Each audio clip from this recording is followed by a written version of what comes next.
আসসালামু আলাইকুম। আশা করি সবাই ভালো আছেন। আজকে আমি আপনাদের সাথে ইলিশ মাছের পানি ঘোলা আমাদের বিক্রমপুরের একটি পছন্দের রেসিপি আপনাদের সাথে শেয়ার করব। আর এটা দেখতে হালকা একটু সাদাটে থাকে, ভাত এবং পোলাওয়ের সাথে কিন্তু দারুণ লাগে খেতে। এখানে আমি কুচানো পেঁয়াজ নিয়েছি 3 কাপ মিহি করে।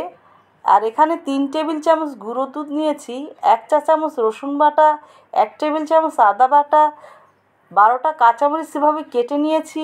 মরিচের গুঁড়ো দিয়েছি আমি 1 চা চামচ। আপনারা গুঁড়া দুধটা যদি না দিতে চান তাহলেও হবে। এখন লবণটা আমি পেঁয়াজের সাথে ভালো করে 1 মিনিটের মতো মেখে নিয়ে পানিটা বের করে নিয়ে পেঁয়াজটা এখন সমস্ত কিছু একসাথে মেখে নিয়ে 2.5 কোষ সরিষার তেল দিয়ে আবারও একটু মেখে নিব। সরিষার তেলের পরিবর্তে আপনারা সয়াবিন তেল দিয়ে ওটা করতে পারেন।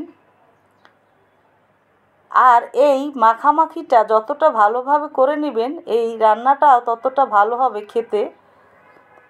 আমার মায়ের বেশিরভাগ রান্না বিয়ের পরে দাদির কাছ থেকে শেখা। আর বিক্রমপুরের মানুষ আমি যতটা দেখেছি একটু সাদা টাইপের হালকা মশলায় রান্না করে বেশিরভাগই। আমার নানা বাড়ি বরিশালে, তারা অবশ্য কষা তেল ঝালটা বেশি পছন্দ করে, তবে ওটাও কিন্তু খেতে দারুণ লাগে। এখন আমি হালকা একটু পানি দিয়ে এটা আবারও একটু মেখে নিব।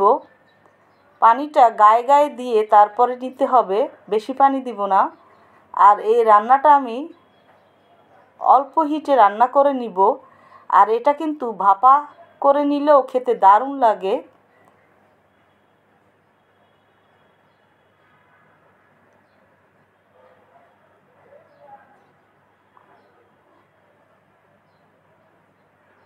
আমি মাঝারি সাইজে 60 টুকরা মাছ নিয়েছি মাথাসহ। এখন আমি চুলার জালটা অন করে দিয়ে মিডিয়াম টু লোতে রেখে পুরাটা রান্না করে নিব। যখন তেলটা ভেসে উঠবে আর কি, পানিটা টেনে রান্না হয়ে যাওয়ার পরে, তখন চুলাটা বন্ধ করে দিব। তো ভালো লাগলে আমার চ্যানেলটা সাবস্ক্রাইব করে লাইক শেয়ার করে আমার পাশে থাকবেন। সবাই ভালো থাকবেন।